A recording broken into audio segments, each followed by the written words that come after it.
Que a graça e a paz de Jesus transborde o nosso coração nesse dia festivo, nesse dia de celebração ao Senhor da igreja, ao Deus que escolhe aqueles a quem Ele deixará como prisioneiro. Nós somos prisioneiros do amor de Deus e de nada mais. Que Deus nos abençoe num dia festivo como esse, de meditação na palavra e de meditação na história do Deus da palavra e do Deus da igreja. Eu vos convido a abrirem a palavra do Senhor no livro de Hebreus, capítulo 2. Nós vamos falar sobre sola scriptura. Hebreus, capítulo 2, verso 1 ao verso 4.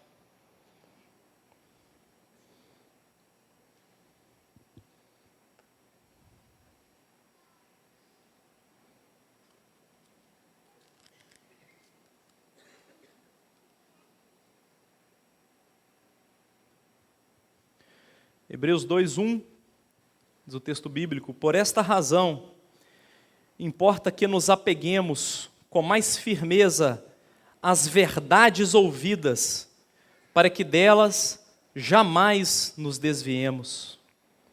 Se, pois, se tornou firme a palavra falada por meio de anjos, e toda transgressão ou desobediência recebeu justo castigo, como escaparemos nós, se negligenciarmos tão grande salvação, a qual, tendo sido anunciada inicialmente pelo Senhor, foi-nos depois confirmada pelos que a ouviram, dando Deus testemunho juntamente com eles, por sinais, prodígios e vários milagres, e por distribuições do Espírito Santo, segundo a sua vontade. Que o Deus da palavra não permita que jamais nos desviemos das verdades ouvidas através delas. Meus irmãos, somente a Bíblia, por ser a palavra inspirada de Deus, é a autoridade inerrante, suficiente e definitiva para a igreja. Eu quero que vocês prestem muita atenção nas expressões que eu estou usando. Eu estou dizendo que a Bíblia é autoridade definitiva. Eu estou dizendo que a Bíblia é autoridade suficiente. Eu estou dizendo que a Bíblia é autoridade inerrante. E por que eu faço questão de destacar estas expressões? Porque todo problema, tudo que lemos a respeito de reforma protestante, pode ser resumida em uma palavra: autoridade. Todo o problema que envolveu o estopim, o start da reforma protestante, baseava-se numa questão de autoridade. A origem dos problemas estava na interpretação de dois textos bíblicos, basicamente: Mateus, capítulo 16, e João, capítulo 21, aquele texto em que Jesus diz a Pedro: apacenta as minhas ovelhas. Em Mateus capítulo 16, nós encontramos aquilo que ficou conhecido como a metáfora das chaves. Pedro faz uma declaração de que Jesus era o Cristo. E Jesus diz a Pedro as palavras de ordem, dizendo que daria a ele, então, a autoridade. E aquilo que Pedro ligasse na terra, seria também ligado no céu. Alguns interpretaram este texto erroneamente, entendendo que tratava-se, portanto, da figura do sumo pontífice da igreja, ou seja, o Papa. Alguns interpretaram este texto entendendo que Pedro estava sendo considerado aquele que teria sim o poder, as chaves para ligar na terra e então ser ligado no céu, as chaves para abrir a porta dos céus, ainda que estivesse na terra. Esta mesma expressão é usada alguns versículos à frente, se os irmãos quiserem acompanhar na palavra, lá em Mateus capítulo 18, lá próximo ao versículo 18, no versículo 16 ao versículo 20, esta mesma expressão, esta mesma metáfora é utilizada, agora se referindo à igreja como um todo. O texto que afirma diz respeito à repreensão de um irmão pecador. E lá em Mateus, capítulo 18, versículo 16 até o versículo 20, ele trata a respeito da repreensão. Ele diz assim: se alguém tiver um problema, alguém deve vir e conversar com este irmão faltoso. Mas se ele estiver impenitente, então que seja levado a um grupo. Se ele então permanecer impenitente, que seja levado então à igreja. E se ao permanecer impenitente diante da igreja, que este irmão seja, portanto, excluído. Agora veja o versículo 18, o texto bíblico diz a mesma expressão que Jesus disse para Pedro, dizendo que agora a igreja teria o poder para desligar no céu e na terra. O que o texto quer nos ensinar é que a igreja deveria então negar o endosso de que aquele indivíduo permaneceria naquela comunidade pactuada. O que eu quero dizer com isso? Que a igreja teria sim esta autoridade de dizer que aquele indivíduo não mais participaria da comunidade das chaves, ou seja, a congregação. O que o Senhor estava nos ensinando em Mateus capítulo 18, no versículo 18, é que esta autoridade estaria então sobre a igreja, seria a comunidade pactuada, que diria aqueles que estão debaixo do pacto e aqueles que estão fora do pacto. Em 1 Coríntios capítulo 5, nós vamos ver Paulo endossando esse entendimento mais uma vez. Ali Paulo discute a respeito de um homem impenitente, e mesmo Paulo sendo um apóstolo, e em tempos em que ele escreve à igreja de Corinto, Paulo já tinha respeito de toda a igreja, mesmo ele sendo um apóstolo, ele diz a respeito de um homem impenitente, reage fortemente contra aquele homem, mas espera que a igreja tomasse uma posição quanto àquele homem. O apóstolo, portanto, não exclui aquele membro. Ele dá esta atribuição à igreja, nos mostrando que mesmo na era apostólica, os apóstolos tinham sim autoridade, mas ainda assim, esta autoridade deveria estar debaixo de uma autoridade maior. Naquele momento, estava sendo representada pela igreja. Acontece que após a morte do último apóstolo, o cânon se fechou. E agora, tendo nós, a igreja, o cânon formado, é o cânon que serve de base para administrar as questões da igreja. Portanto, na formação do cânon, e muitos irmãos viram isso aqui no nosso curso de teologia, os irmãos viram que agora a forma a qual Deus se comunicaria seria através do cânon sagrado, seria através do texto bíblico.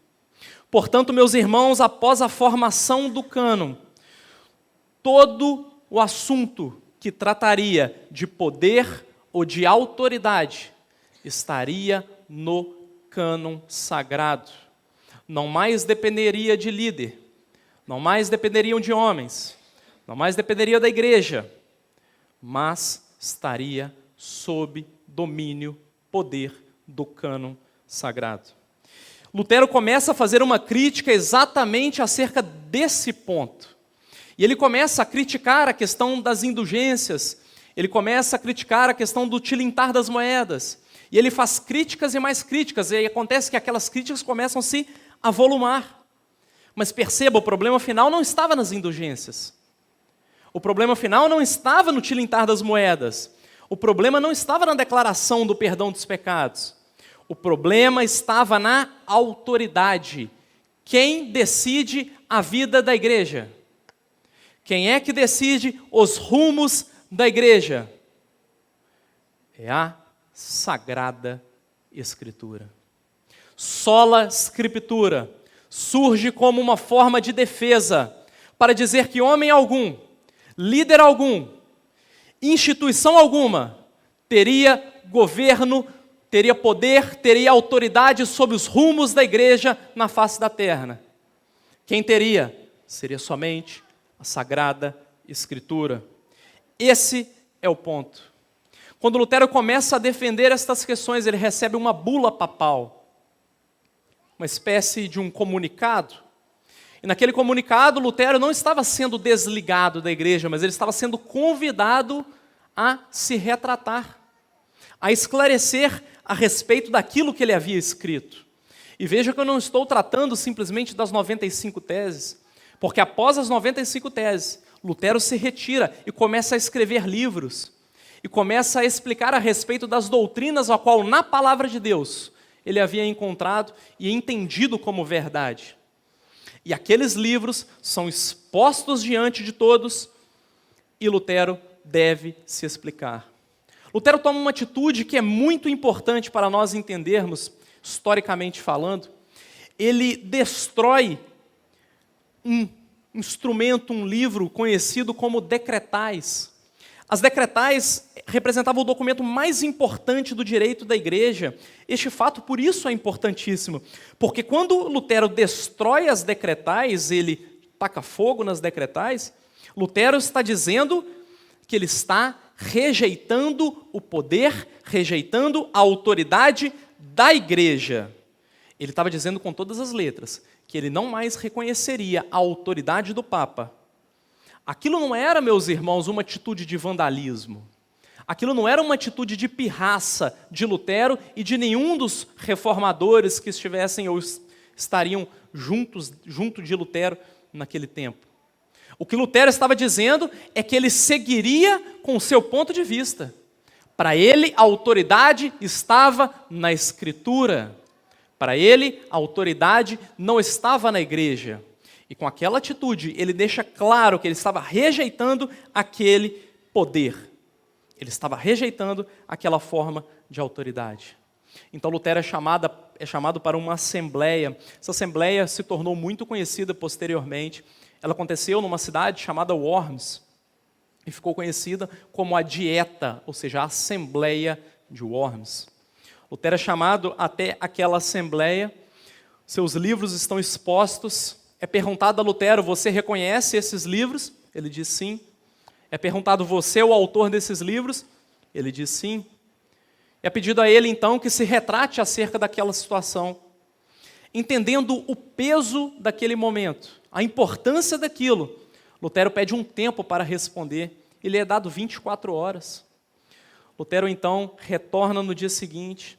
Ele assume mais uma vez que era ele o autor daqueles livros, mas ele diz que não vai, de maneira alguma, se retratar. Esse acontecimento, a Dieta de Worms, foi algo tão importante, mas tão importante, que aquilo passou a marcar a modernidade. Você entende a importância disso? Não foi um acontecimento somente da igreja, foi de toda uma sociedade. A Dieta de Worms, ela marcou um momento na história filosófico-literária. A Dieta de Worms foi um acontecimento marcante na sociedade. O imperador Carlos V, um espanhol, ele tinha como objetivo tratar diversos assuntos naquela assembleia.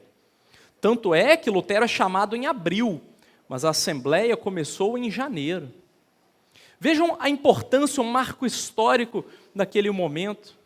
E Lutero, preparado para responder às acusações e preparado para responder naquela assembleia, entendendo o peso daquele momento, Lutero responde marcando a sua convicção. Veja o impacto que a igreja estava exercendo no mundo lá fora.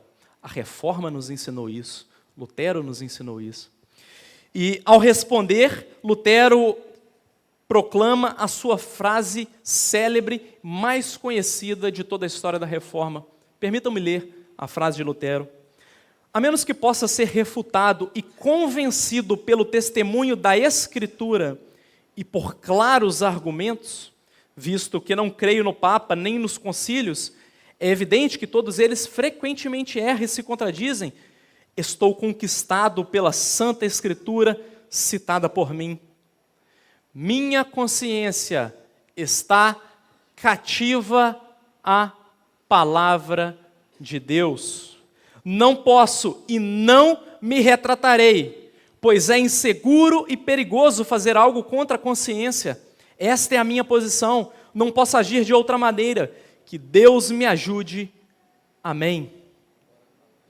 Minha consciência está cativa à palavra de Deus. O que é que Lutero queria dizer? Ele estava dizendo: confie na Sagrada Escritura e não permita que ninguém pense por você. Que ninguém mais use o pensamento no seu lugar. Que você pense, que você chegue às conclusões, que você reconheça que a maior autoridade não vem de homem algum, não vem do Papa, não vem do concílio. A autoridade vem das Escrituras sagradas. Alguém se lembra em que idioma Lutero proclamou essa frase? Ele a proclamou em alemão. Tudo que ele diz em alemão. Qual é a importância desse fato? Ele estava falando com o povo. Aqueles homens exigiram, dizendo: Lutero, responda em latim. E ele estava respondendo em alemão, porque Lutero queria se comunicar ao povo. Quando Lutero sai da dieta de Worms, ele sai ovacionado. Os camponeses começam a jogar livros escritos e sapatos sobre a porta da Assembleia. Este era um ato simbólico de extrema importância. Jogar sapatos significavam que aqueles camponeses estavam entrando em guerra. E foi ali que se deu a força de Lutero. Lutero não falou somente aos sábios. Lutero falou aos sábios, mas também falou aos camponeses.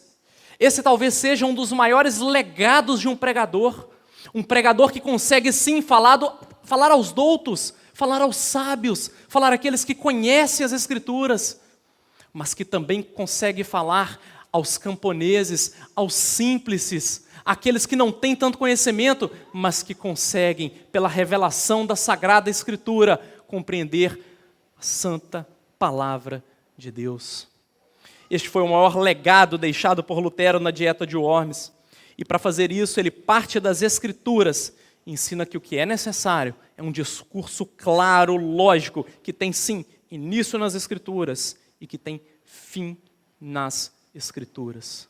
Está cheio de igreja espalhada aí fora, apresentando soluções mágicas para a vida do homem. Igrejas que apresentam soluções que permitam-me dizer, muitas coisas funcionam, muitas coisas se aplicam, muitas coisas dão resultado, mas elas não partem da Escritura e elas não têm como fim a Escritura. E esse está o erro dessas igrejas. Porque quando uma igreja se reúne para dizer que estão fazendo um pacto diante de Deus, um pacto com o Senhor da palavra, um pacto com o Senhor da Trindade, a igreja está dizendo: eu quero partir da Escritura e eu quero ter como fim, como objetivo, como alvo, a Escritura. Sola Scriptura. Não adianta palavra de autoajuda, não adianta dizer que você vai vencer, que você vai conseguir. Você precisa partir da Escritura e chegar à Escritura. Isso é sola Scriptura. Ao sair da dieta de Worms, Lutero então sai ovacionado e ele é raptado. Que ele não foi um rapto para a morte. Lutero foi raptado por Frederico o Sábio. Aquele rapto foi para preservá-lo. Ele é levado para um castelo chamado de Castelo de Wartburg e traduz ali o Novo Testamento, que estava em grego, para o alemão, num período de 4 meses. Ele começa então a liderar uma comitiva para fazer uma tradução do Antigo Testamento, também para o alemão. E em pouco mais de um ano, milhares de exemplares da Palavra de Deus em alemão estava sendo distribuída para a população, para o povo, para que todos pudessem conhecer a Sagrada Escritura. Vejam, irmãos, Lutero não estava simplesmente pregando sola Escritura. Lutero estava vivendo sola Escritura. Isso deveria ser óbvio para nós. Isso deveria ser fluido, deveria ser claro, deveria ser fácil nós entendermos isso. Mas acontece que ao longo dos anos, a igreja começou a perder esta essência. E para nós, pregar sola Escritura se tornou diferente de viver sola Escritura, o que não deveria acontecer. Tem muita igreja, tem muita gente que prega sola Escritura, mas não vive sola Escritura. Deixe-me falar uma coisa para você. Você não precisa ter resposta para tudo. Você não precisa ter resposta para todos os textos bíblicos. O que de jeito nenhum você pode fazer é sacrificar a Escritura para justificar a sua crença histórica. Você entendeu o que eu quero dizer? Ninguém, nada, nenhum homem, nenhum líder, nenhum texto, nada é maior do que a Escritura. Não sacrifique o texto em prol de defender as suas tradições. Não sacrifique o texto em prol de defender os seus pressupostos. Não sacrifique o texto em prol de defender o seu sistema. Não faça isso. Nós estamos aqui nesta manhã para anunciar sola Escritura. Sola Escritura. Sola Escritura. Nada para nós é mais importante do que a Escritura. E veja que eu não estou defendendo o nuda Escritura. O que é nuda Escritura? Nuda Escritura significa escritura desacompanhada. É aquela visão de que nós não devemos ter nenhum outro tipo de credo a não ser a Bíblia. Ou seja, a Escritura e mais nada. Não é isso que eu estou dizendo. Não é isso que os reformadores diziam. Não era isso que Lutero queria defender.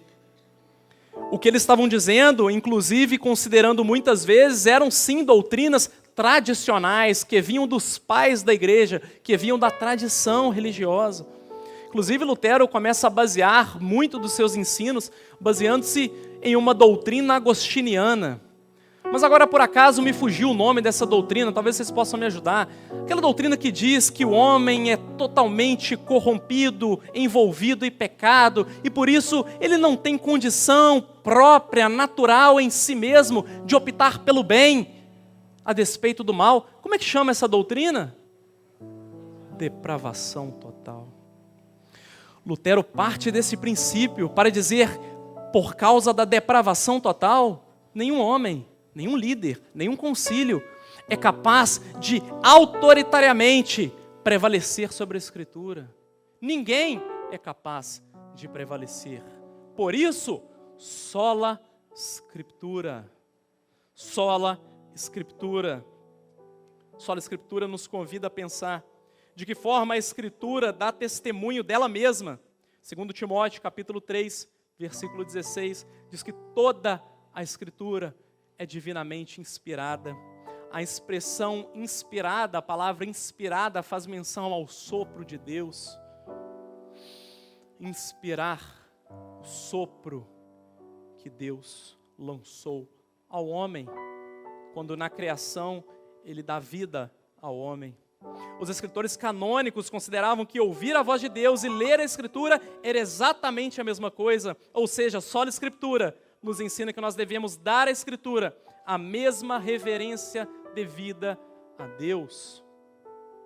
2 Pedro, capítulo 1, do versículo 19 a 21, diz que homens falaram da parte de Deus. As Escrituras não foram escritas após a interpretação dos atos de Deus, elas foram a palavra do próprio Deus. Sendo assim, ela não pode falhar, porque Deus não falha. Não foi, portanto, a falibilidade humana que gerou as Escrituras, mas sim o Deus Todo-Poderoso.